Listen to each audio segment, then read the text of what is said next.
When board games give us more, we're rolling with more. Hi, I'm Will, and with me as always is the one who builds the scariest army, Sarah.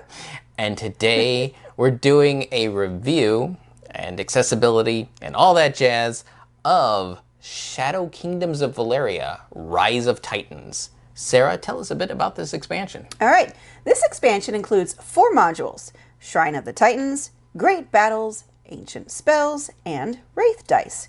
The modules can be played in any combination. Now, this expansion is limited in its availability. It's not available in retail.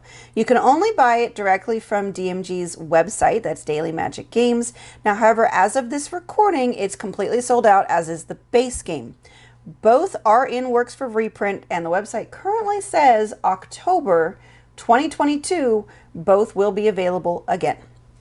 Hopefully that works. Hopefully that's true. Yes. All right, Shrine of the Titans. So this is an overlay board, and it includes one more of every die type. So there's 5 more dice that you put in the bag. The overlay board goes in the middle of all the original 5 shrines, so it's a new shrine that you can go to. After a battle, the highest value die that you had in that battle will go into the shrine. And if there's a tie, you choose. If there's a tie, you choose. Now, you can only keep dice in the middle on that shrine equal to the number of players. So if you add a die, now it all of a sudden goes over, you have to get rid of one of the pre-existing dice, not the one you added. And then when you're doing the normal worker placement, you can move your warden there and buy up to 3 dice. If there's 3 dice, and it costs varying amounts depending on whether you use the easier side or the harder side. Yeah, I think it scales up like 1, 3, and 8. 1, 3, 6 for the. You know, in a 2-player game, you can only ever have 2 dice there, so I only know what it is. But the price does scale. I think it's more than 6. I think it's like 1, 3, 7, and then the other side is 2. Right. Something like that. It gets expensive. It does. So, who this is for, do you want to cover that? So this is for the people that want bigger scores in their games, as well as going quicker, because getting dice to your side faster that you know you can use just makes the battles fly by. Right. And with that trigger still being 7 battles to end the game, it's all going to work together. Right, and it also makes the game a little bit easier because these are the high value dice. So you don't, those are what you want for the battles. Sure, you may not be getting anything else, but if you really want to get those victory points up, you need higher value dice. So this is a more guaranteed way to do that. Yes. Next module. Great Battles. So these are large tarot-sized cards.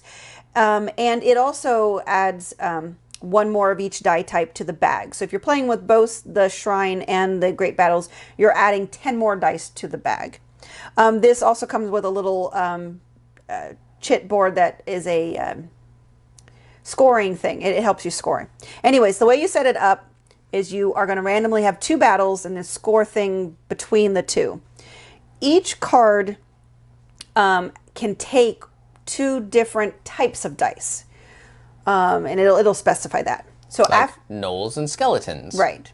So after you're done with a battle, you're going to place your lowest value die that can be put on a battle onto the battle. So this is kind of the opposite of the Shrine one, of the Titan's Shrine, is that this is going to take your lowest dice.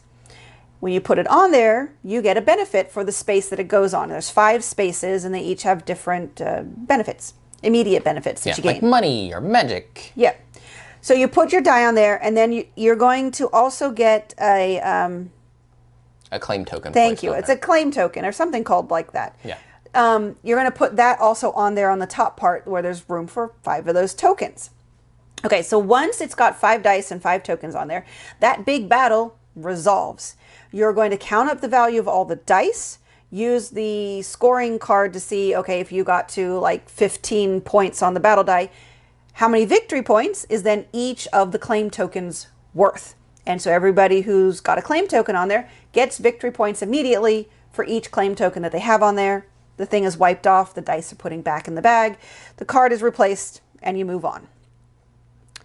I think that's everything. Yes. Who is it for, though? Who's it for? It's going to be for the hardcore gamers that want more depth in their strategic thinking. Because as you're, resolving things, you can actually manipulate the dice before you finish off the battle. It might not score you more points right then and there, but it will give you additional options when it comes to that second step of, if you're playing with Rise of Titans, you get that that die out of the way. Now you have choices for the great battles. So having a decision that's just one or two steps out furthers the depth of the whole thought process. Agreed. And so the other aspect to keep in mind is this can also complicate the game because those great battles are going to tie those dice up. They're going to be locked there. So if it gets to a point where you're reseeding the main board, well, those dice aren't in the bag. Yeah, especially if all the green dice are over on the great battle. Especially if like both battles, both can use the same die type, then you're going to have a lot of like the green die are going to be stuck over there. That means they're not coming out on the main board. So that is an additional complication, which again gives you more things that you have to consider as you're playing the game. Yeah, but it's nice and rewarding. So more points, more stuff, great to have. Exactly. All right, Ancient Spells. This is a deck of mini cards. Each player at the beginning of the game gets 3 mini cards. It's a spell that you can play. There are 2 options on each card, and on your turn, and only on your turn, you can play 1 card for one of the 2 effects. And most of them are going to be a way to gain resources. Some of them give you more victory points for doing a certain thing. Some of them can let you manipulate things. But a lot of it is just situational. Play it, when it works for you. Yeah, now this is the one thing that could be accessible because they are meant to be kept secret. However, you can't do anything to the other player's hand, and they can't do anything to yours, so you could play it open-handed if you want. All right, who this is for? Well, it's really just a minor tweak. I mean, I think we both liked what it added because I think we both mostly used them for the resource gaining. Yeah. Because there are points in the game where it feels like you do really slow down on being able to gain resources that you need to do things. I ran out of money. I ran out of magic. Yeah, this is kind of like game lubrication to get the engine clicking along. Right. It just a little bit to be like, okay, I really need more magic. This card lets me get a little bit more magic. Let's do it. So that's kind of thing. And it's only 3 and you can only play them each once. So it's really a minor, like you said, just lubricates the engine to keep it running. Yeah. The toughest part is remembering you have them. Yes, that is very true. So let's move on to the 4th module. All right. Wraith Dice. These are a purple die that have its own unique symbol. The dice are added to the bag equal to the number of players. So the interesting thing here is the strengths are 1, 2, or 3. And so there's 2 sides that have 1, 2 sides that have a 2, 2 sides that have a 3. That's as high as it goes. But conversely, the discounts then are 5, 4, and 3. So they're low strength dice, but they're high discount dice. So that really is an interesting dynamic. Yeah. Also, in addition, they're purple dice, which means they're wild. They can be counted as any monster type. As well as you can store it on your board and it doesn't take up one of your dice storage spots. Because normally when you recruit armies, they have to be housed and camped in a given space. These are wraiths. They're incorporeal. So therefore, they just kind of sit in their own space, not taking up die room. Now, you can only have 1. So I really like this rule that somebody can't hoard all the Wraith dice. So there's 1 per player. That means at most you can have 1. That means somebody else can still get 1. Okay, so who is this for? I say this is for the players that want less of a challenge because it opens up the play area and, well, now I don't have to worry so hard on a specific color. It's easier to play. However, it will lower your scores. Yeah, because the strength is only up to 3. You can't make it any higher. Even with using magic, you can't raise the Wraith die higher than a 3. So it's not going to be as useful for the battles. But the fact that it can count for any makes that more useful in that respect. Yes. All right, so that is a summary of how each of the modules work. So let's talk about the 2-player experience and how this expansion changed it. Yeah, for me, no matter what expansion or module we're talking about, it seemed to speed up the game. Yes, almost everything in here it does add more decisions, but on some hand it felt like it was easier to make those decisions because things just became more obvious as to what was a good move. Right. Which again, sped things up. Yeah, and there's an analogy that Sarah's been saying, especially when it comes to me playing this game. She's like, well, I kill like a bird with a stone or maybe 2 birds with a stone, but Will's over there killing 4 or 5 birds and he's committing genocide with a single stone. This is really what helps me do that. Yeah. Because the options are a little bit broader, both on the front end in terms of fighting a battle and what happens after the battle. I used all those tools together to actually make that synergy even more impactful. Agreed. And one of the other things that can change, unfortunately, on the negative is that if there's already a skill level disparity, this will widen it. Because as Will said, this gave him a lot of tools to do his thing better. It gave me tools, and I did some things better. But I also made poor decisions on some things that were a little more complex than I thought they were. Like, I would take this die because I was like, oh, this would help me with this respect.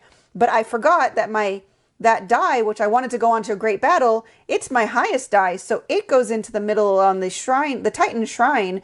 So what I thought was going to be an awesome die for the great battle didn't go there. And so miscalculations, especially if you're playing with all the modules, kind of increase, which also is with this game, with Shadow Kingdoms of Valeria, the base game, everything.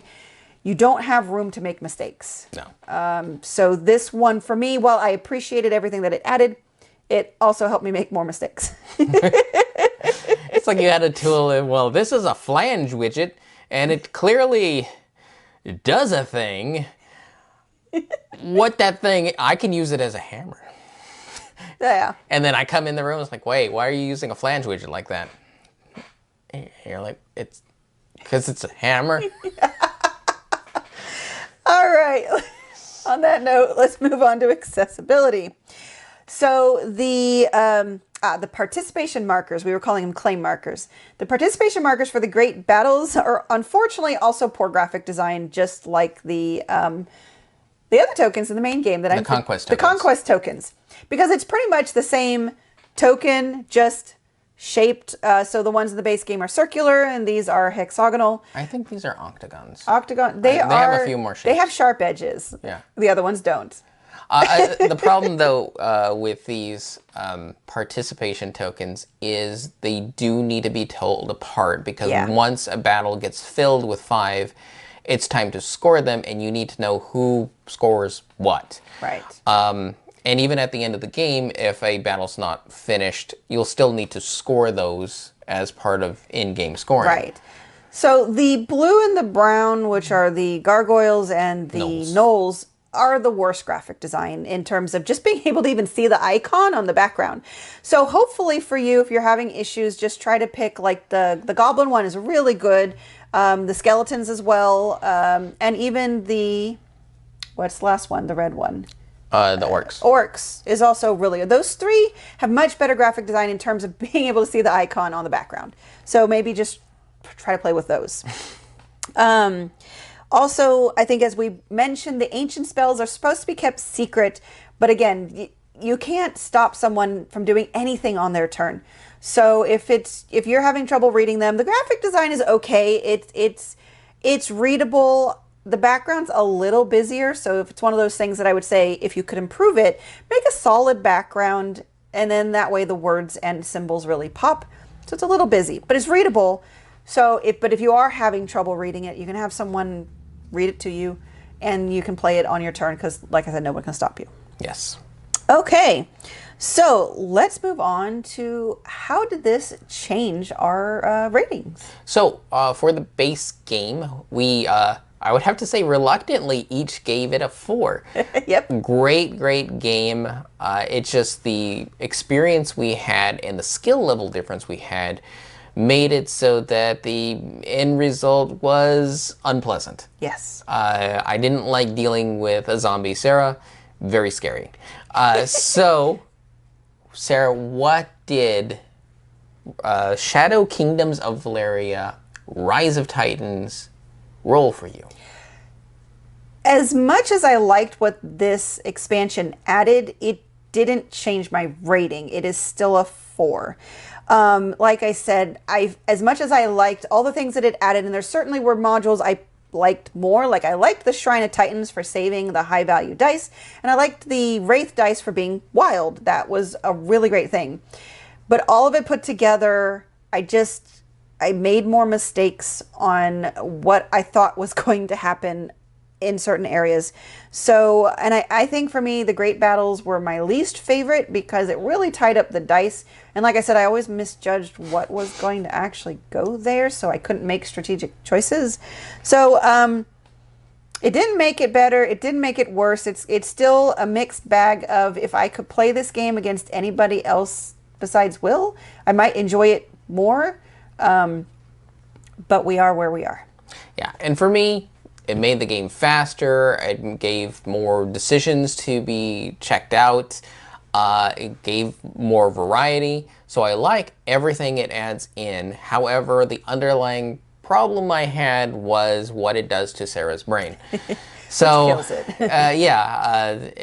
and it happens early on, and it's just downhill from there. So unfortunately, I still have to, at best, give it a 4. Okay. There's nothing wrong with this game here mechanically. It's fantastic. It fits in nicely and seamlessly with the base game. Oh yeah, it definitely does. It doesn't feel like it's just tacked on. Yeah, there's no duct tape and everything's just held together by chewing gum and prayers.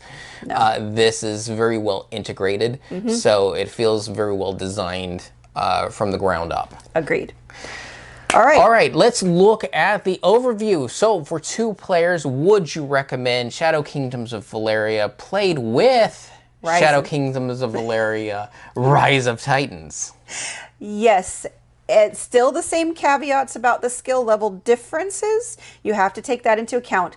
But mechanically, this adds some good tools, not just tools, some interesting decisions to a 2-player experience, and I would recommend it.